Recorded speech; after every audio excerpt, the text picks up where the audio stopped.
चलो मस्त ससुर से घूमिए लेनी कि देखो तो ये कनी के का बोले बरसने अपना में ये जाने कहाँ के हम न आवे के तो आ गए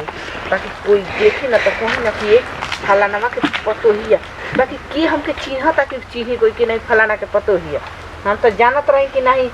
नदी सरसों बोल भाई बगीचा के जरिए बाकी केहू के होखो शायद हमारे होके चाहे कोई के होखो देखो तनी बड़ा मुरई बढ़िया बढ़िया बोठल बा यू कबारी का वाह वाह इतना इतना मस्त बा अगर न हम घरे रहत नहीं रोज बाकी हमारे मर्द न रहती न घरे तो हमके हर एक कोनो चीज़ के कमी ना हुई तो आज दूसरा में आके कबार के खाए के या तो करत नहीं अगर चलो इकरा के ले जाके आ घरे ये करके न सुनले बानी कि धनिया के संगे मरचा के चटनी पीस के आदमी खाला चलो चुरा तो लेबे कोई नहीं अब इकरा के आराम से देखिए अरे अरे अरे ये कहो हो जी काजी दे आता ना तार हाथा खटा देवर बानी तो तू मुरैये बात करतलू का मुरैया से ऊ है मुरैया के देख कैसे बाप रे बाप करतलू मुरैया चुराते पकड़ा गो निकायो का काजी देवर जी हाँ भौजी बोली तारा के देखे खातिर हम जाई नहीं ना अच्छा मैंने हमके देखे खातिर नहीं का करी आई रही सब सगरो सरसों घूम लेनी अपन तो मुरैया में लुको हो तलू और सही देवर जी ले बानी भैया चल मन ठंडा में तो मन नहीं खे मनत का ई का कहतनी देवर जी जानतनी ए मन करत रह ना मुरैया के न खाए के ई बताई तो की कर हो अरे हाथा कटा देवर तारे जे मन त मुरैया से काम चलेबू ई का कहतनी देवर जी मन रोज जनैबो न करेला ले बानी चटनी पीसे खातिर चटनी पीसे खातिर तब का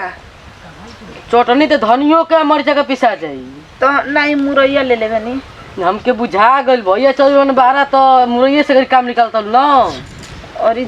मजाक का कइले बन देवर जी रोज जनात नहीं के मुरैया ले काम चला के नहीं ले मुरैया संगे चटनी पीस के चावल संगे खाए खातिर ले बानी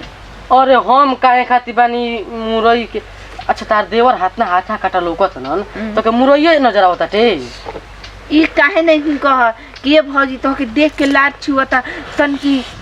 हमरो के दन ना तई काहे खातिर कहता नहीं कि मुरैया से काम चलावे के मुरैया पे मल्लार नहीं के छोत हो भौजी अरे हमारा पर अच्छा हां भौजी हमर बात समझ ना भौजी हम ना बहुत लोग के जानी ना कि का मन में देवर लोग के चलता ये से कि हमरा पीछे पीछे जब तक कि ना नरौआ कि जना तक कि जात रे भौजी तब पीछे से एक टपक जाई ना तो उहे तो हम कहनी भौजी हम जानी ना भौजी हमरे इंतजार करे हां राउ ना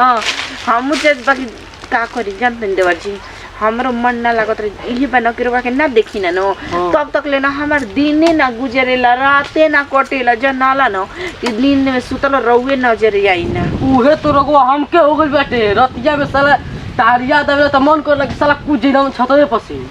ई देवर जी के बात कही हां इसे नो कि रो बात को दिन ये था ना देखते नहीं हमर रुआ मई खड़ा हो गल मन कर भौजी हमरो के कि चली ना हो सरसों के न पेड़ में हिला देवे का कि चलो भौजी आता ना हिलाई में न कि सरसों के एकदम पेड़ एकदम मुरझा जाई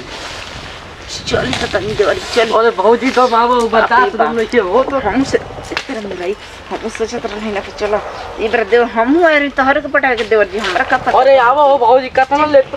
चल भौजी देखो आज बहुत कम करम